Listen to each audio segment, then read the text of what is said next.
European leaders on Sunday emphasized that any resolution to the three-year conflict in Ukraine must involve Kiev and maintain support for the war-torn nation, following the announcement of a summit between U.S. President Donald Trump and Russian President Vladimir Putin. The two leaders are set to meet in Alaska on August 15th, with President Trump stating on Friday that the summit aims to resolve the conflict and would involve, quote, some swapping of territories to the betterment of both sides. However, Ukrainian President Volodymyr Zelensky swiftly rejected the notion of ceding land for peace. Ukrainians will not give their land to the occupier, Zelensky declared on social media hours after Trump's announcement.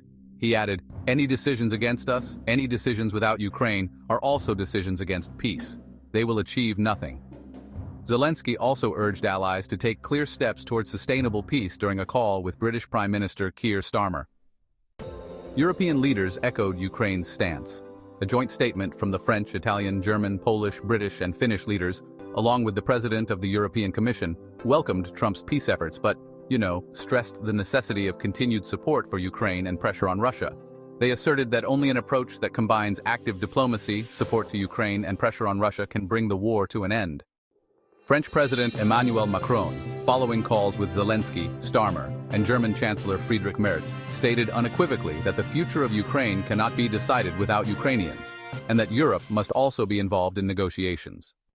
The diplomatic push comes after a busy weekend of consultations among allies.